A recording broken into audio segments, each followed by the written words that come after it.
Bonjour les amis, comment allez-vous? J'espère que ça va. On attaque mi-septembre et que tout va bien dans votre jardin là, hein. On n'a pas beaucoup d'eau, hein. Vraiment pas beaucoup d'eau, hein. C'est très délicat, hein. On est dans les taillages, on est dans le nettoyage et puis bien sûr on est sans arrêt dans nos légumes pour finaliser notre année, hein, qui n'a pas été si mauvaise que ça, hein. Alors j'étais venu, alors comme vous voyez, au niveau des potirons, courgettes, etc. J'étais venu, on va pas dire les engraisser, mais l'année prochaine, on va tirer un petit peu. Regardez tous les herbes de tonte, les choses comme ça, ici. Et comme d'habitude, on apportera de la nourriture. Alors vous voyez, alors ne craignez rien quand vous faites ça, ça sèche, hein. Ça sèche, mais bon, tout va être mangé par tout ce qui est insectes du sol, de choses comme ça, les vers et tout. Et vous mettez un petit peu d'herbe de tonte dessus, puis voilà, tout va bien. Et vous aurez de superbes potirons et courgettes, hein. Voilà, regardez un petit peu le mastodonte. Le mastodonte, comment il est beau celui-là, hein. Là, je vous dis, c'est un vrai ballon, un gros ballon de foot. Un deuxième là-bas de gros ballons de foot. Et là, vous en avez des orangés, hein. Voilà, donc on leur apporte un petit peu de nourriture. Alors, c'est ce qu'ils affectionnent. Ah ouais, j'avais eu une question. Concernant un monsieur qui me demandait là, pourriez-vous nous faire voir une très grosse courgette? La très grosse courgette, elle est de l'autre côté, dans le deuxième jardin. Alors si tu veux, je vais te repréciser comment ça se passe pour les graines. Voilà, parce qu'ici, elles sont petites et je préfère. Parce que j'arrose pas du tout, elles sont petites. Voilà, donc tu les vois là, ici. Tu en retrouves ici aussi également. Bon, je vais t'arracher une feuille que ça sera plus précis. Voilà, donc, tes courgettes, tu en as sûrement une qui est énorme, qui est très grosse, mais alors vraiment énorme. On va dire 4 fois comme ça. Voilà, que tu couperas vraiment au dernier moment. Tu couperas ça, par exemple, fin septembre. Si bien les pieds vont commencer à mourir tout doucement, l'oïdium va attaquer. Voilà, pour l'instant, il fait sec, donc on a encore de la chance. Et cette grosse courgette, il faudra, disons, fin septembre. Fin septembre, tu vas la cueillir. Tu vas la mettre, non pas sur ton compost, mais tu vas la conserver à l'extérieur et tout entière, hein. Tu vas la conserver tout entière. Tu vas la laisser passer l'hiver. Et au printemps, elle va ramollir. Voilà. Et pourquoi il faut la laisser à maturité? Pourquoi il faut la laisser devenir énorme? Parce qu'apparemment, tu en as déjà découpé une, mais une petite ou alors une moyenne, encore verte.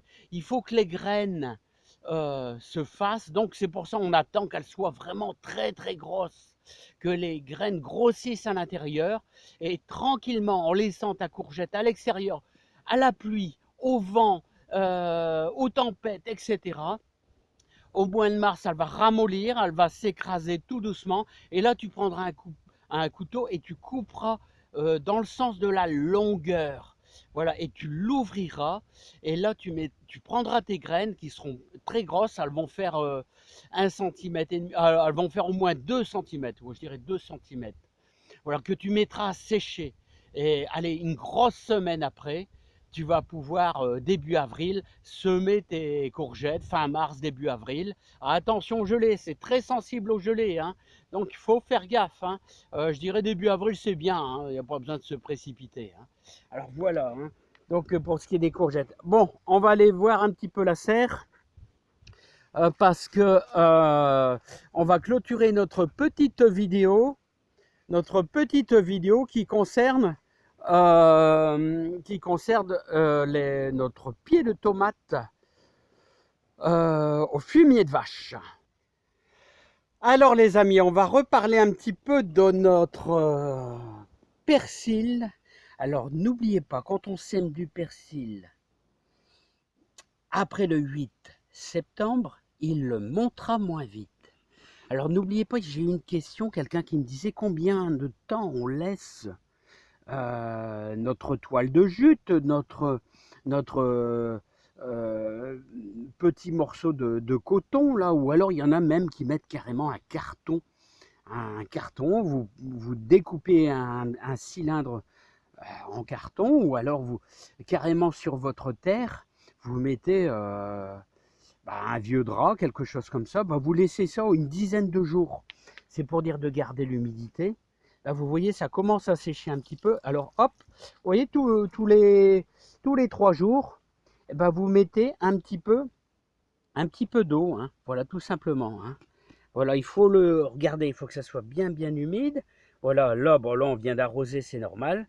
Et on verra d'ici une bonne allez, quinzaine de jours. Et là, n'oubliez pas que là, ce sont nos noyaux, hein, nos noyaux de prunes.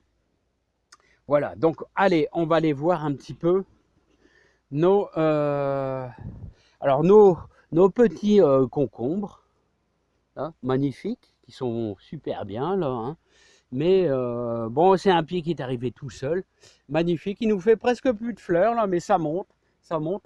Alors il y a quelqu'un qui me posait la question, oui, comment est-ce que je peux, j'ai pas beaucoup de place. Écoute, moi je peux te conseiller un truc. Si t'as pas beaucoup de place, à la limite tu peux essayer de prendre des tuteurs à tomates. Tu sais les tuteurs de 1 mètre, allez 1,50 m. Tu mets ton tuteur en tomate et puis tu l'enroules autour. Bon, le problème c'est que ça prend quand même certaines places, mais si tu le prends en hauteur, ça peut peut-être le faire.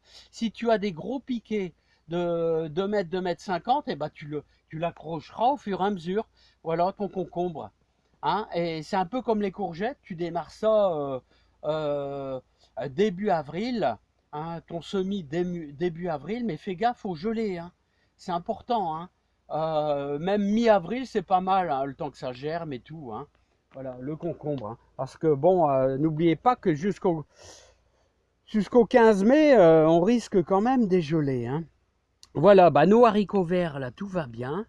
Là, ils sont super bien, super grossis. Voilà, et vous voyez, ça se développe un peu. On va peut-être avoir quelques fleurs d'ici une grosse semaine. Donc, je suis vachement content, hein. Voilà, donc les tomates ici, il y en a un peu plein, hein. J'ai beaucoup de stupis. Beaucoup de stupis. Là, la récolte est belle au niveau des stupis, hein. Alors, j'ai quand même beaucoup moins de tomates que les autres années. Ma terre ici, vous voyez, c'est le problème des serres. Celui qui a une petite serre, bon, peut la déplacer. Mais ici, la terre commence à être faiblarde. Voilà, hein, donc c'est pour ça la rotation de culture est importante, hein. La rotation de culture. Ici, la terre est fatiguée. Donc, il va falloir que je fasse un procédé. Il va falloir que je fasse comme j'ai un ami jardinier qui le fait, c'est-à-dire faire des tomates, mais avec une autre méthode, c'est-à-dire on va enrichir notre terre à l'endroit même où nous allons mettre nos tomates, avec de la terre de l'extérieur, avec un petit peu de compost, et voire un petit peu de terreau aussi également, hein. Voilà, hein. Parce que la terre n'en veut plus. Il manque des minéraux. On a beau apporter un compost, voilà. Euh, il faut faire une rotation de culture, c'est important, hein. Voilà. Donc, qu'est-ce que je voulais vous faire voir? Notre fameux pied de tomate qui pousse que dans du fumier, hein. N'oubliez pas, hein, que dans du fumier. Alors, vous le voyez mourir, vous? Moi, je ne le vois pas mourir, hein. Moi, je vois ma tomate qui commence à grossir. Bien sûr, j'ai coupé les têtes. Ça sert à rien de la faire grandir, si bien ça ne viendra plus à maturité. Les tomates vont commencer à ralentir au mois d'octobre, Hein, ici, ça va encore pousser peut-être aller 15 jours jusqu'au début octobre, mais ensuite, après, le froid va les bloquer. Donc déjà, je ne sais même pas si ça arrivera à maturité. Mais regardez, alors, fumier de cheval, hein. C'est excellent, excellent, excellent. Voilà, tous les jours, je prends un petit peu de raisin, du perdin, et on n'hésitera pas à faire quelques plantations encore. Regardez mon beau rosier blanc. Alors là, c'est une bouture de l'année passée. Alors si vous revenez l'année passée, c'est incroyable comment il a bien pris. Il a bien démarré, hein. Mais bon, tout ne réussit pas. Hein. Et ouais, tout ne réussit pas. Hein. Voilà les amis. Hein. Bon, bah écoutez, j'ai encore un pied de courgette en retard. Alors vous voyez, il ne souffre pas de l'oïdium. Hein. Pas du tout, aucune souffrance. Pourquoi? Parce qu'il n'y a pas d'humidité qui tombe dessus. Mais la rosée va finir tôt ou tard par arriver dans la serre. Hein. Vous voyez, puis maintenant j'ai fermé un côté, tout simplement. J'ai fermé un côté. Et bah voilà tout, les amis. Hein. Bon, bah ceci dit, j'espère que tout va bien. Tout va bien dans votre jardin. On essaye toujours de s'entraider, de faire plein de choses. N'oubliez pas, vous pouvez toujours semer votre persil. Hein, et ben, j'ai fait tout le tour. Écoutez, on s'entraide beaucoup. Je vous adore tous. Et puis on se tient au courant. On essaye de s'entraider pour essayer d'avoir un meilleur jardin. Et surtout, beaucoup d'amitié entre nous. Allez, à bientôt. Bye bye. Et on va se régaler avec tout ça.